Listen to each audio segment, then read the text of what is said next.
अन्याय। सुबह का वक्त जहाँ सांस लेने की फुर्सत न होती है, रोज की तरह शिखा अपने हाथ फुर्ती से चला रही थी। एक तरफ चाय तो दूसरी गैस पर सब्जी बन रही थी।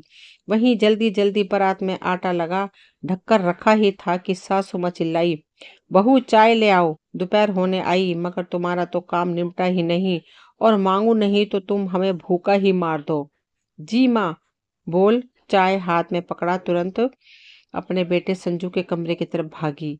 बेटा जल्दी उठो, स्कूल के लिए देर हो जाएगी, कपड़े निकाल दिए हैं, नहाकर जल्दी तैयार होकर आओ, तब तक मैं चॉकलेट मिल्क शेक बना रही हूँ। भुनभुनाते हुए संजू उठकर बाथरूम चला गया। तभी उसकी नजर अपने मोबाइल फोन पर पड़ी जो कि साइलेंट पर था। अचानक लाइट चमकती देख उठाए था कि पतिदेव शिखर की आवाज आई। अरे मैडम, फोन छोड़ो, एक कप कॉफी बना दो, बहुत सर दुख रहा है। रात में 2 बजे तक काम किया है, तुम्हारी तरह खर्राटे नहीं मारे हैं। पति की बात सुन फोन छोड़ तुरंत रसोई की तरफ भागी और कॉफी तैयार कर हाथ में पकड़ाई ही थी। संजू बोला, मम्मा बैग नहीं जमा है, आप मदद कर दो, टाई बेल्ट भी नहीं मिल रहे हैं। हाँ बेटा आई दौड़कर संजू के पास पहुंची, सामान निकाला, वापस रसोई में टिफिन लगाने लगी।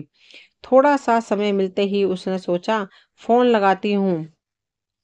इतनी सुबह सुबह आखिर क्या परेशानी आई होगी माँ को। शिखा के हाथ में फोन देख सास कमला जी बोली, तुमने भोग का प्रसाद तो बनाया नहीं, बच्चा स्कूल गया नहीं, पति के ऑफिस की तैयारी की नहीं, सारी रसोई फैली पड़ी है, और तुम्हें सुबह सुबह गप्पे मारने का शौक चढ़ा है।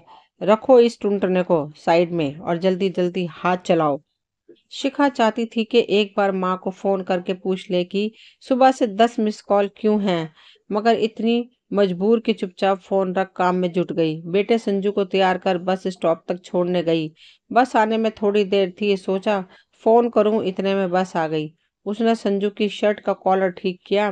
बाय बोल घर पहुंची तो देखा शिखर गुस्से से बोले, रुमाल कहाँ है, मेरा एटीएम कार्ड भी नहीं मिल रहा है। तुम्हें पता है मुझे सुबह कितनी जल्दी होती है, फिर भी तुम कोई चीज ठीक से नहीं रखती। पता नहीं कहाँ ध्यान लगा के रखती हो। ये लीजिए, सामने टेबल पर सब कुछ रख दिया था। ठीक है, कोई एहसान नहीं कर दिया था। अच्छा सुनो, आज मेरी बहुत जरूरी मीटिंग है, नाश्ता नहीं करूंगा, टिफिन दे दो। जी अभी तैयार करके देती हूँ। बोल पलटी ही थी कि तैयार करके देती हूँ, मतलब अभी तक तैयार नहीं किया। टिफिन देने का मतलब होता है जब बोला जाए हाथ में थमा देना चाहिए। और कितने बरस लगेंगे तुम्हें ये समझने में। हद करती हो शिखा। पैर पटकते हुए बिना टिफिन लिए चला गया। ये तो महीने में 10 बार हो ही जाता था जब शिखर गुस्से में टिफिन लेकर नहीं जाता।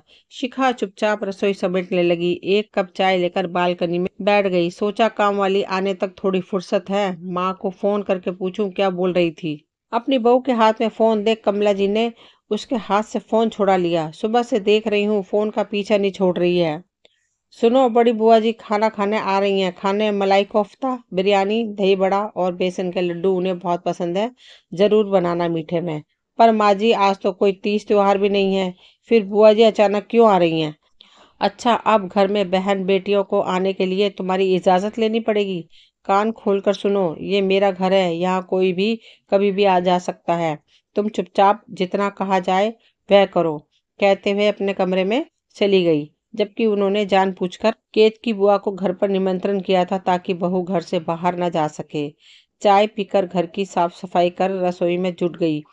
खाना बनाते बनाते समय का पता ही नहीं चला। बुआ जी भी आ गई। सब लोग खाना खाने के बाद आराम करने अपने अपने कमरे में चले गए। शाम को चाय बनाते समय शिखा को याद आया कि सुबह माँ का फोन क्यों आया था, जरा लगाकर पूछूं तो। फोन की घंटी जाते ही उधर से माँ के रोने की आवाज आई। अरे क्या हुआ शिखा, तू फोन क्यों नहीं उठा रही थी। तेरे पापा को रात में घबराहट बेचैनी हो रही थी, डॉक्टर ने कहा उन्हें दूसरा हार्ट अटैक आया है, उनकी हालत गंभीर बता रहे हैं। मैंने रात को तेरी सास से बात की थी कि तुझे जल्दी भेज दे, और सुबह दामाद जी को भी बोला था। बेटा तू अभी तक क्यों नहीं आई। मैं अकेली बहुत परेशान हो रही हूँ। विशाखा भी कल तक आ जाएगी। अपनी माँ की बात सुनते ही शिखा के तोते उड़ गए। ओहो! तो माँ इसलिए सुबह से फ़ोन लगा रही है। अच्छा, माँ तुम चिंता मत करो, मैं कुछ देर में पहुँचती हूँ। माँ जी और शिखर को सब पता था, फिर भी उन्होंने मुझे बताना ठीक नहीं समझा। अब समझी, सुबह से फ़ोन बज रहा था, वे मुझे उठाने क्यों नहीं दे रही थे? क्योंकि उन्हें पता था अगर मुझे पता चल जाता तो मैं तुरंत अपनी माँ के पास चली जाती। विनोद जी की 2 बेटियाँ विशाखा और शिखा।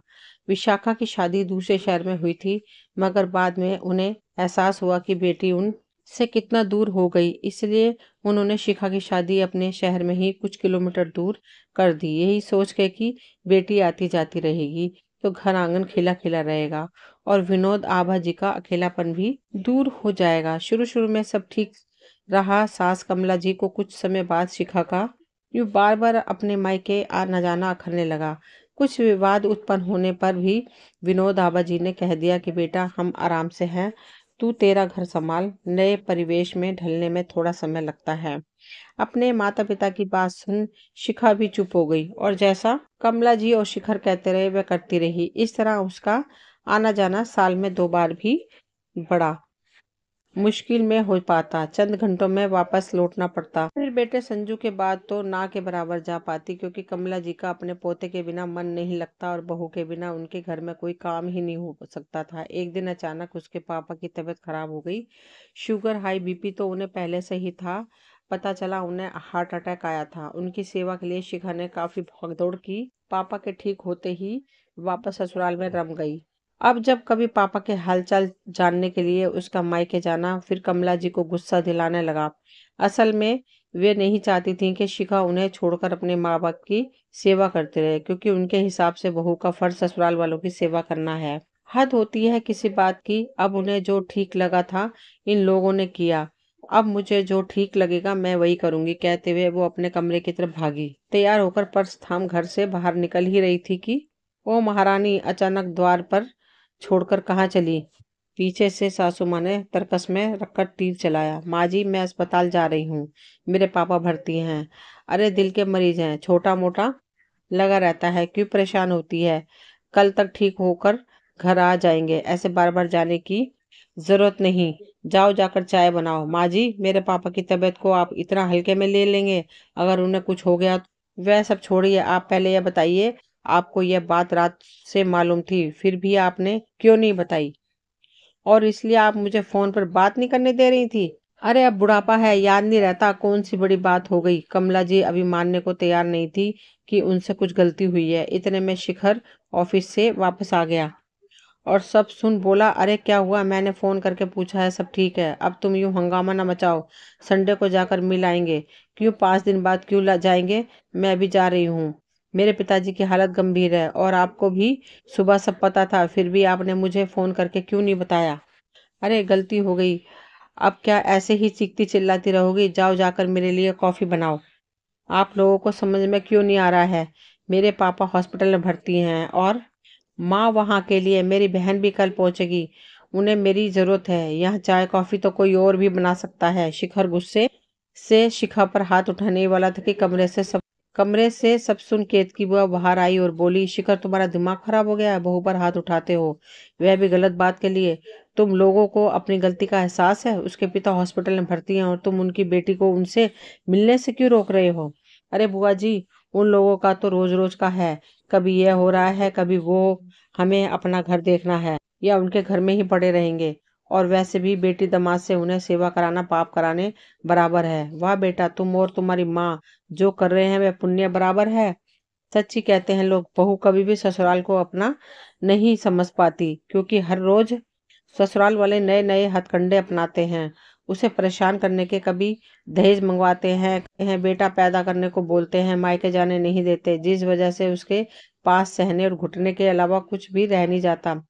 फिर वह भी ससुराल को अपना घर समझती ही नहीं। बेटा तुम यह सब अपनी माँ के कहने पर कर रहे हो तो सुनो बेटा, कल को ये तो चली जाएगी, लेकिन तुम्हारे रिश्ते जरूर बिगड़ जाएंगे। तुम अपनी पत्नी की नजर में कभी नहीं उठ पाओगे। और ये बात कमला भाभी से बेहतर कोई नहीं जानता। पूछो इनसे, मेरी माँ ने भी इनके साथ ऐसे ही किया था, कभी भी इन्हें मायके नहीं जाने देती थी। इनकी माँ पिताजी का स्वर्गवास हो गया, फिर भी मेरी माँ ने इन्हें जाने नहीं दिया था। शायद उसी बात का बदला अब ले रही हैं। कुल मिलाकर जो अन्याय इनके साथ हुआ वही बहू के साथ कर रही हैं। लेकिन भाभी तुम याद रखना, ऐसा करके तुम शिखा के मन में अपने लिए नफरत पैदा कर रही हो और आगे उससे अपनी सेवा की उम्मीद छोड़ देना। शिखर को अपनी गलती का एहसास हुआ। उसने शिखा से कहा, चलो अभी मैं तुम्हारे अस्पताल ले चलता हूँ। अपने पिता को आईसीयू में देख उससे रहा नहीं गया। आज कई वर्षों बाद वो अपनी माँ के सामने बिलख पड़ी और बोली, सच में बेटियों की माँ बड़ी असहाय होती है। बहू बनकर थक गई हूँ अन्याय सहते सहते। काश तुम्हारा बेटा होता तो आज तुम्हारे साथ यहाँ खड़ा होता। जैसे मेरे पति हमेशा सही हो या गलत अपनी माँ के साथ खड़े रहते हैं। गीता जी को समझते देर नहीं लगी कि हर बार की तरह उनकी बेटी को आने से रोका गया है।